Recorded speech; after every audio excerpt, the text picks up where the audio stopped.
In this video, we're going to paint some clouds using Corel Painter 11 and a tablet.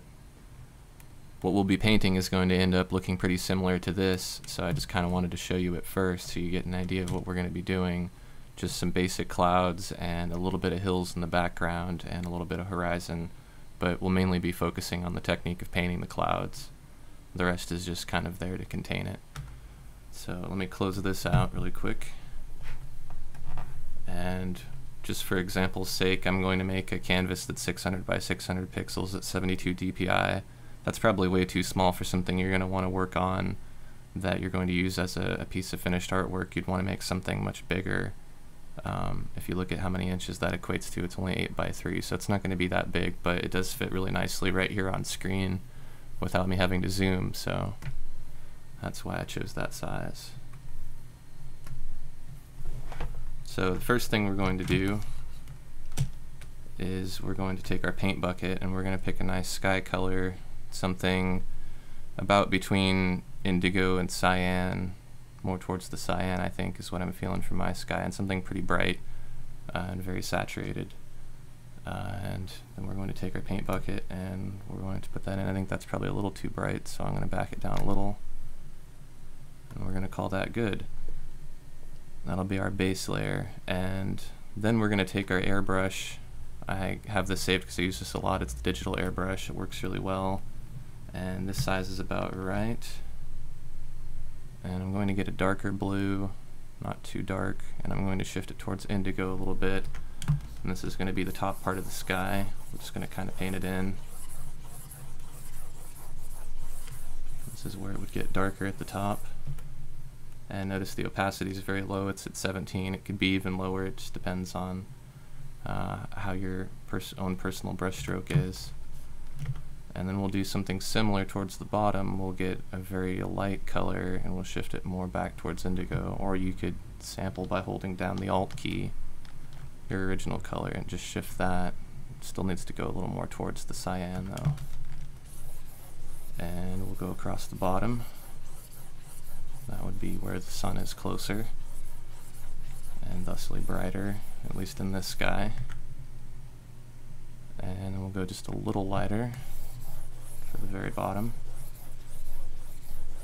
And then as we have pollution and other things in the air, it gives it kind of a more peachy tint towards the bottom, so I like to work a little bit of that in too. And if you go too overboard, you can just kind of get a little bit lighter of a color and put that in. Basically you want it to be darker on the top, lighter on the bottom, a pretty smooth transition all the way down. And we could blend this, but we're not going to worry about it because we're really just here to focus on the clouds. So we're going to make one more layer and we're going to call it horizon.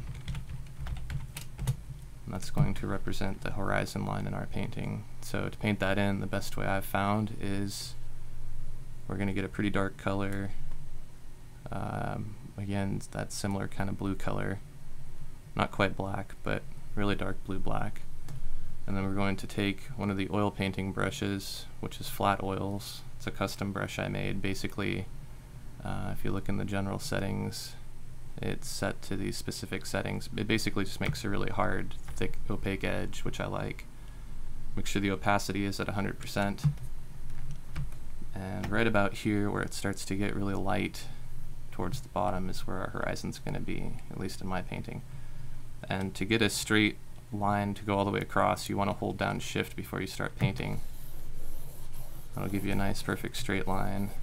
And I don't want it to be exactly straight, so I'm going to kind of go over it just a little bit, ever so slightly,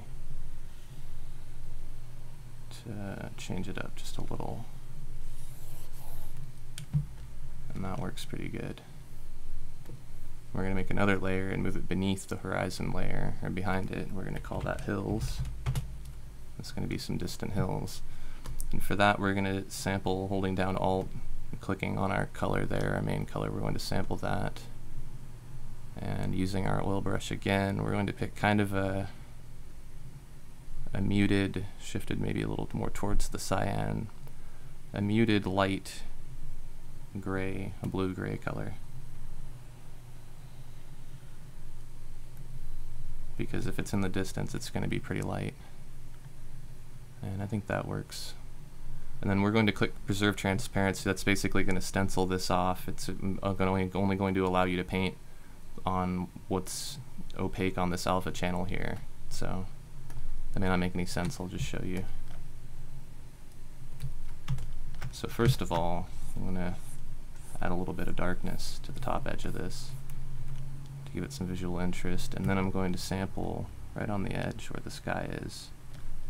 And I'm going to paint in on the bottom edge to kind of separate it from the horizon line. Plus it's going to get kind of light down there anyways. Maybe a little lighter. That's pretty good. And now let's do the same thing with our horizon a little bit. I kind of want to lighten it just a little bit, so I'm going to sample some of my sky color.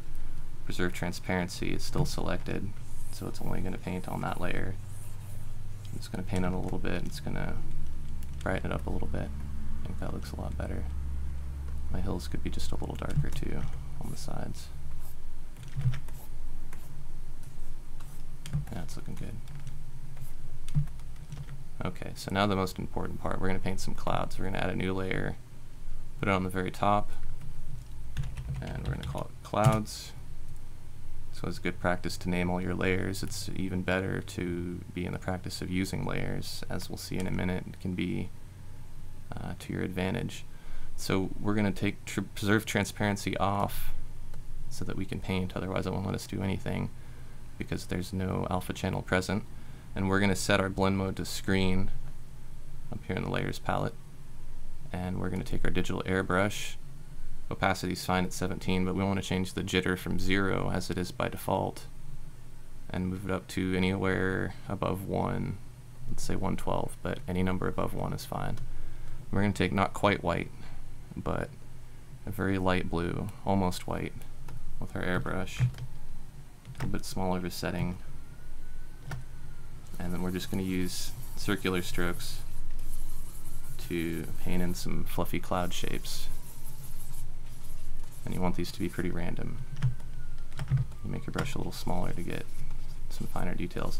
But you don't want it to be completely opaque everywhere. You want to have these intentional different variations of opacity because you're going to use that to your advantage to make it look more three-dimensional.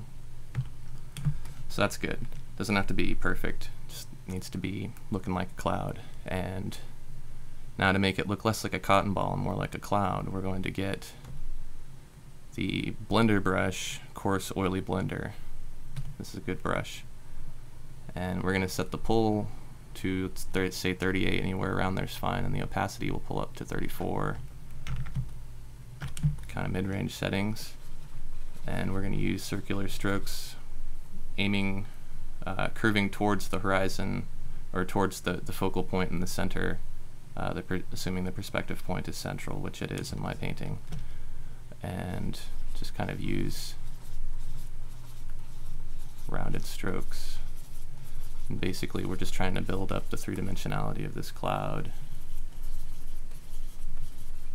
like so. And already you can start to see there's a lot of these shapes coming out, just random cloud shapes. And you can go the opposite direction, it doesn't have to be all in towards the center. Essentially you want the top edge to look pretty sharp and the bottom edge is going to be pretty blended in, pretty soft.